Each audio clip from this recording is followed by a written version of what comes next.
Hallo daar, ek is Johan en baie welkom by nog 'n episode van Sterrejag. In die video gaan ons 'n driehoek afneem langs die see.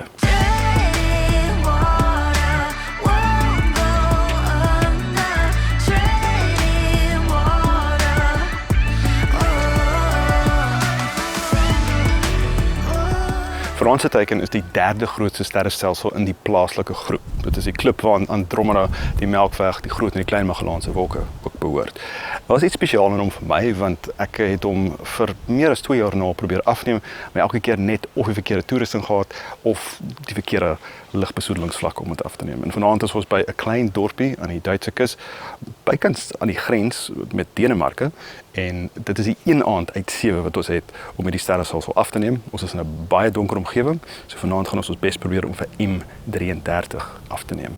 Omtrent 3 miljoen ligjare van ons planeet af lê M33, 'n spiraalsterrestelsel wat omtrent die helfte so groot soos ons eie sterrestelsel is. In ons dorp in die heelal, die plaaslike groep, is slegs Andromeda en die Melkweg groter as M33. Die sterrestelsel word ook die driehoek sterrestelsel genoem, omdat dit voorkom in die sterrebeeld Triangulum of driehoek.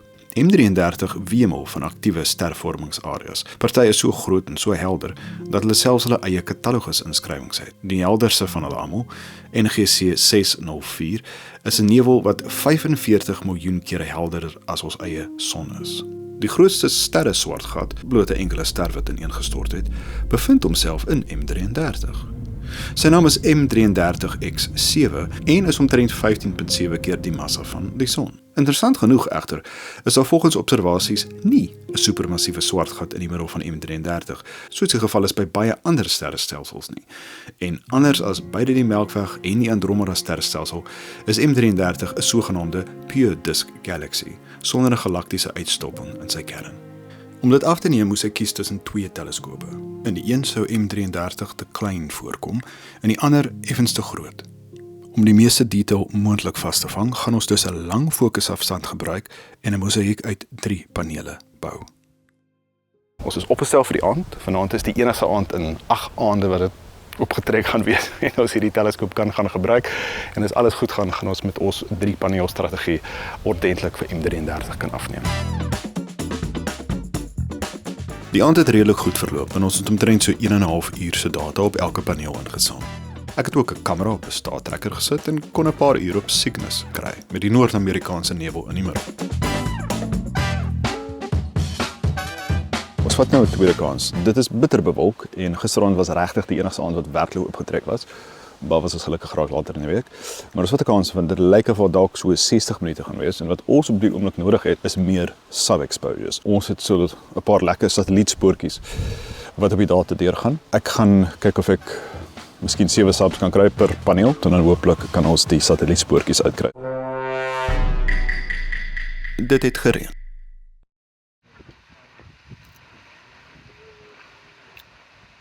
Goed, vanaand gaan waarskynlik ook nie uitwerk nie, net soos gisteraand.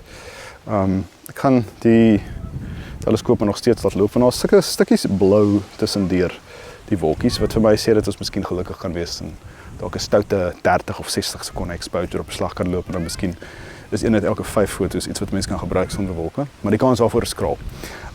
Maar desniettenstaande het ek besluit om in elk geval iets anders te doen. Ek gaan kyk of ek vir ons 'n Melkweg timelapse kan maak. Die Melkweg gaan daar in die suide wees. Ek het 'n 14 mm lens op hierdie kamera gesit. Dis groot genoeg dat ons tussendeur die stukkies wolke, dalk stukkies Melkweg kan sien. So miskien kan ons tog iets maak. So in elk geval, vanaand op die spyskaart is 'n teleskoop wat deur wolke gaan kyk, waarskynlik nie gaan werk nie, en 'n kameraatjie met 'n 14 mm lens, en dalk sien ons die Melkweg. So, dis die plan.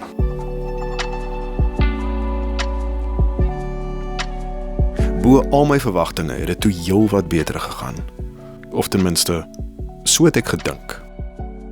Wonder is dit totaal en al opgetrek. Die teleskoop loop baie mooi, maar die ironie van die saak is dat die kamera nie so lekker loop nie, want dit hou. Die stoel waarop ek sit is heeltemal toegedou. Toe ek by die laptop gekom het, was hy ook totaal en al nat gedou. Gelukkig kon ek hom toemaak. Die ding is 'n ding. Maar ja, so nou gaan die timelapse dalk nie so lekker werk nie. Alhoewel ek kan dalk seker 'n pikpad of 2 gaan haal van die lens skoonmaak en dan kan ons 'n bietjie langer aangaan. Kom ons doen dit. Hierdie goed is PicPads. Dit is ultra sagte wipe wat jy op optics gebruik. So kom ons maak dit nou skoon.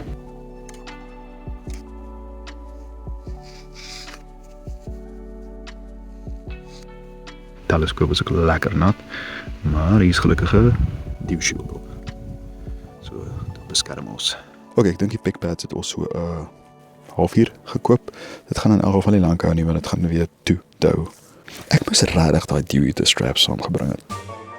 Ek moes inderdaad nie die douverritters vergeet het nie, want dit was nie net die kameralens wat toegedou het nie, dit was die hele voorkant van die teleskoop.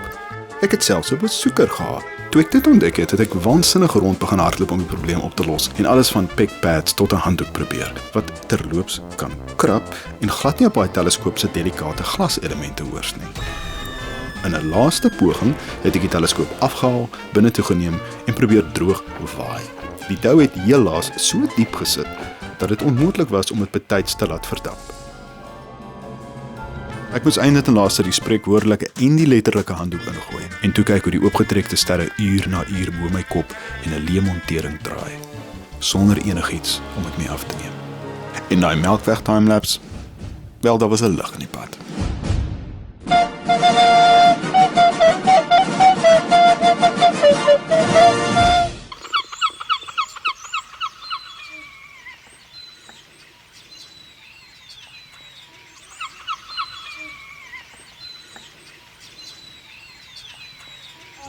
My stars.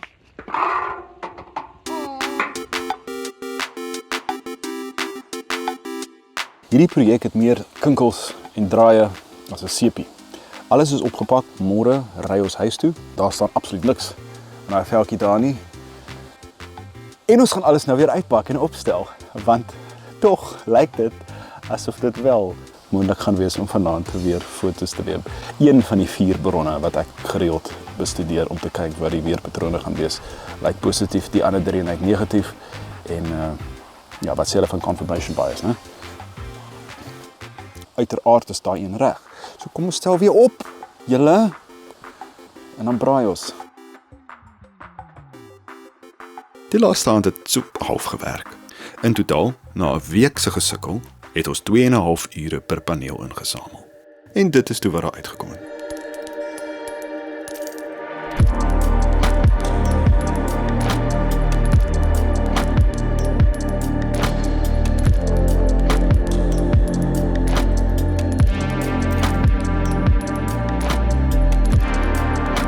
Die satellietspoortjies was ongelukkig steeds daar en 'n hardnekkige afdruk van een van die prismas in die optiese trein wat voor die kamera sensor beland het, het in die hoek van die foto oorgebly. Maar dis daarom ook nie net alles 'n geween en 'n geknars van tande nie. Op hierdie data, alhoewel dit duidelik beperk is, kan 'n mens baie duidelik van M33 se helder nevels raak sien. Veral prominent sigbaar reeds is NGC 604 wat ons vroeër genoem het, NGC 588, NGC 592 en IC 132. So dis 'n begin, maar ons sal hierdie maar weer moet probeer.